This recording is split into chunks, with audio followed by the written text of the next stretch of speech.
In this class, we will understand one of the very important aspect of a programming language, which is change in behavior of program execution. Starting from our first class, how the execution of the programs has been changed till this point. So that we will try to understand by using different examples.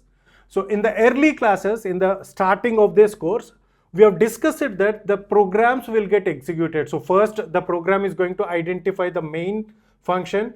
After identifying the main function, line by line, every line will get executed within this main function. So this is the kind of understanding we had in the starting of the course. So I've taken this example where A and B will get added and stored in C and it will get printed. Very simple example.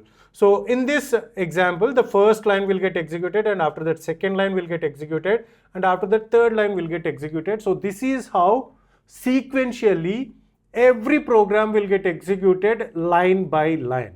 But as we are going on with the new concepts, as we are understanding the new concepts in the programming language, in this programming language, so we have came across with the concepts of selecting some set of statements and some set of statements will not get executed.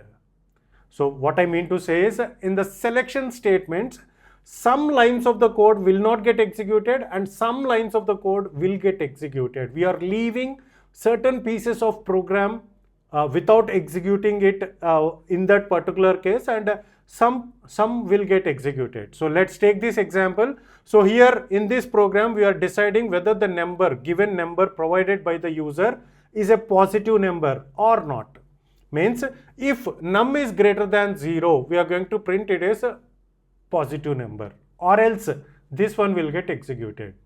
So all you need to understand is, in some cases, for example, if you give the number as 5, now in this case it happens to be true, so this part will get executed and the else part will not get executed.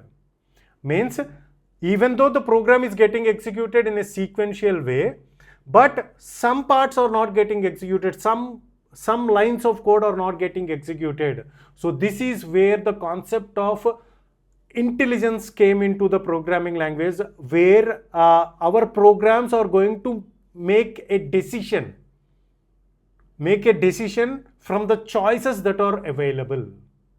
Okay, so now in the process what happens is, certain lines of code will get executed in certain cases and certain lines of code will not get executed. Now, and still the evolution happened. So the other concept is loops. Now what happens here is, some lines of code are getting executed multiple times, more than one time, based upon the requirement.